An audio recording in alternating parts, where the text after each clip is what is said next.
Okay, time to surrender. Like the French.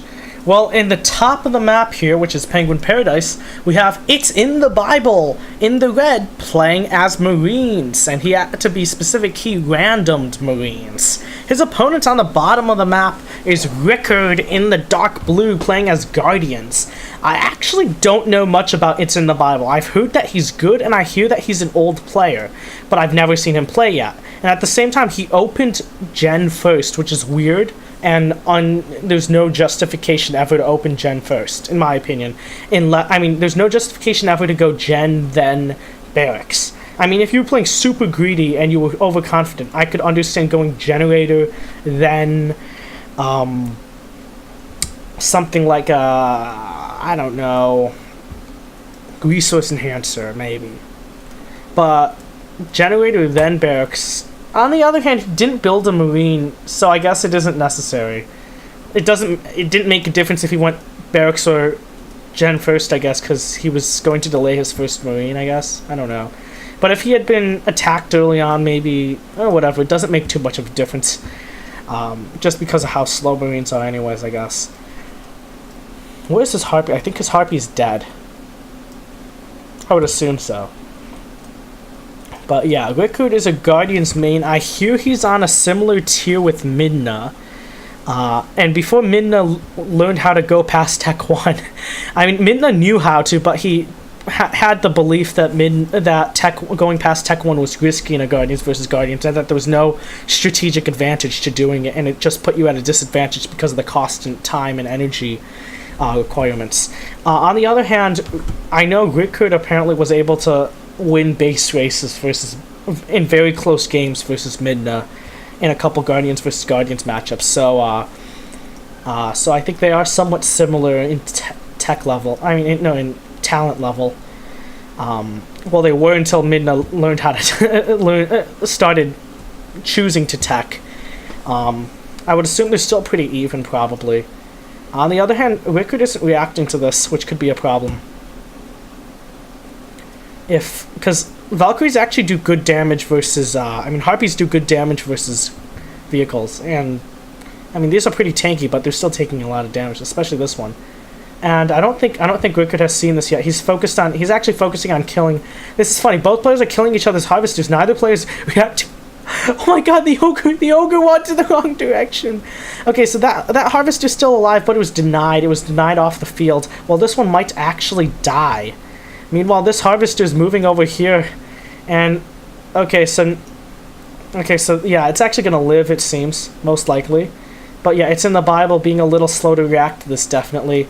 Harvester's still alive. Looks like probably a combat engineer went over there, because they're better than grenade infantry versus harpies, and they can also heal the harvesters. So I think Rickard has some intel on where the harvesters are, but the question is he in a position to kill them?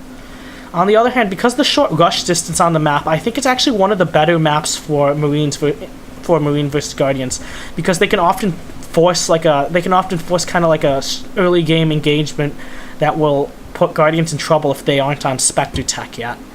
And he isn't. Actually, Scorch tech might work versus. No, but this is primarily an ogre. This is going to be primarily an ogre composition, not a Marine Harpy into Fido. Okay, so it looks like Rickard is actually looking to try to make an engagement for himself, kind of get a superior engagement here, but I don't think he can with his current army size.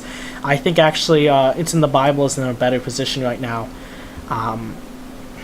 On the other hand, I don't know, if he sent out like 4 rocket cars to harass, he might be able to sort of hold. Like he might lose his entire army, but at the same time, damage It's in the Bible enough, or annoy him enough to force him to kind of fall back, to not be able to capitalize on it entirely. Actually, that's really weird. The ogres could have. The ogres didn't move forward. If the ogres moved forwards, they would have dodged the grenade infantry shots, and they would have crushed the grenade infantry. And so he didn't choose to do that. Instead, he's moved the Harpy back, and it actually might kill both of these harvesters. Yeah, but it looks like Rickard has won that engagement because the ogres stood still inside the grenade infantry AoE, and they didn't crush. On the other hand, yeah, he's on his third. He's on his third now, but there's no second harvester there yet, so it's like 2.5. It's like 2.7 refs basically. Meanwhile, oh, it's almost dead, but it's gonna be saved by the combat engineer. Nice. Okay, so he managed to get that save in. Meanwhile, pushing here, and it looks like It's in the Bible has GG'd. So we're going to continue on to the next match, and Just Plain Savage is linking things over here. And so, It's in the Bible...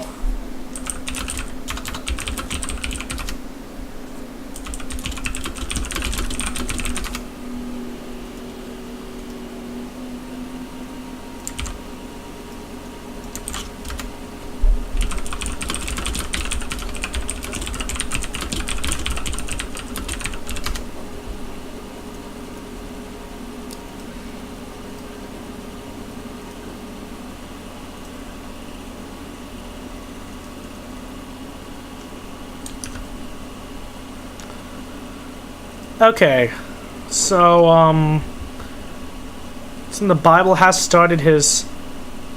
Oh wow, it's going to be Penguin Paradise again.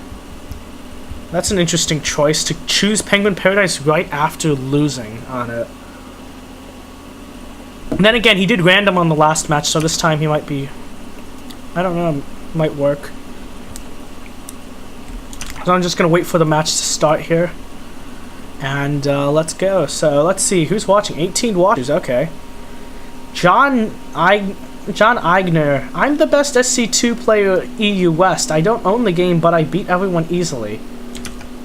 Wait, what? Okay, yeah, this is just some argument over bounds.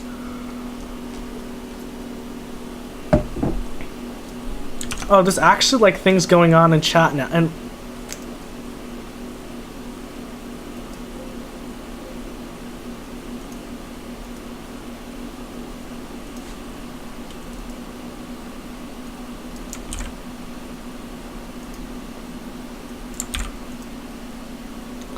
Let's see if we can get that working. Okay, while we're loading, I can...